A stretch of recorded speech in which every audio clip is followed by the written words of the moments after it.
emergency? Is the recent downward spiral a sign of a new recession? Plus, DC's latest budget plan. What every taxpayer needs to hear. Then, what the debt deal really cut and why it may not be enough to help our economy. It's all on the BizBlock Saturday. The back and forth bickering in Washington seems to be at an all-time high. It's so heated that liberals are now resorting to a scary new coordinated catchphrase to get their point across.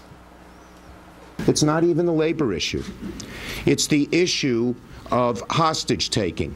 It's as if someone puts a gun to your head and says, give me your money. And then you say, why won't you give them their money? We will not have a situation where people will hold the American economy hostage in order to achieve a specific agenda. We need to get this done, and we should get it done today.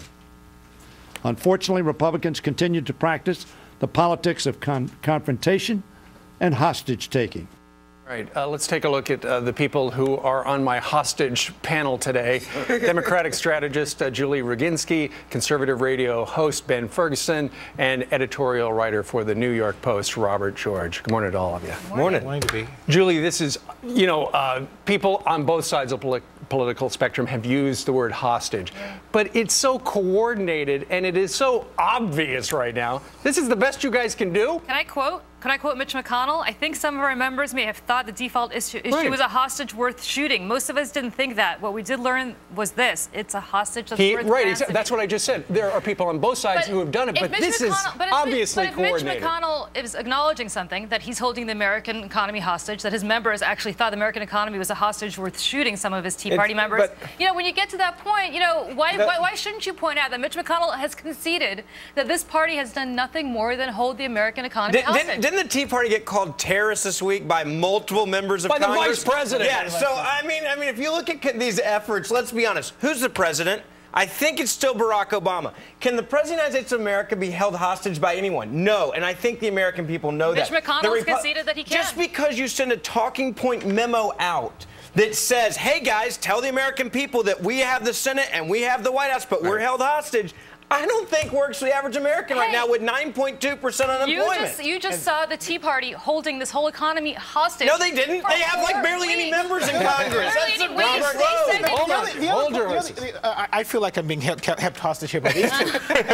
But look, the fact is, the one major power that Congress has is the power of the purse. Sure. And if the House is saying we're not going to spend any more money, that's the job that they was sent there to. They won, and that forces negotiation. It's not a hostage. It's not a hostage taking. It's right. Let's go back to healthcare for a second.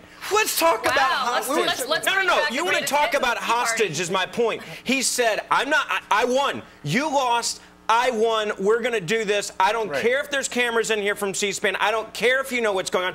I don't care what the polls of the American people say on health care. That was holding America hostage. And he said, I'm in charge. I win. We're bringing back the greatest. You just can't have it both ways. It's overkill. It's overkill in the world. We're bringing back the greatest hits of the Tea Party. I understand that. But I also will say to you that when you've got Mitch McConnell, the highest-ranking Republican, aside from John Boehner in Washington, conceding that his own members wanted to hold this economy hostage. Mitch McConnell.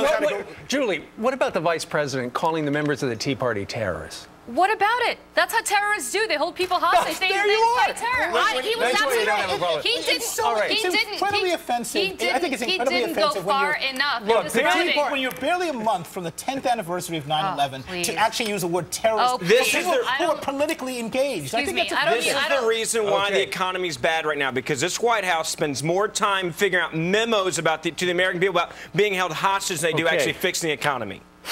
Ooh, that was peppy. Send the ransom to Steve Ducey, so we can get it. No. All right, we're going to continue with the panel straight ahead.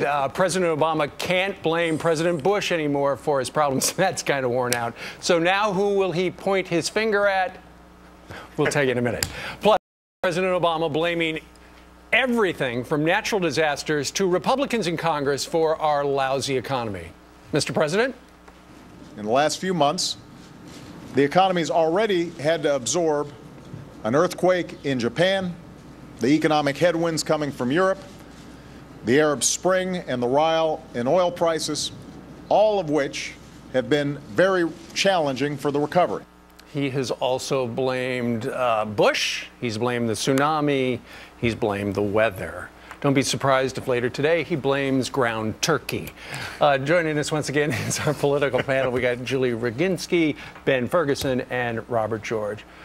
Okay, well, I mean, the economy is not doing well, so why not say it's not my fault, it's that other guy? Julie? I blame them all. Listen, the president, I think, has been amenable, going back to our previous point of being taken hostage and not ceding and not leading and not talking about the bully pulpit as to what he wants to do. The Congress has been completely absent and only worries about their reelection.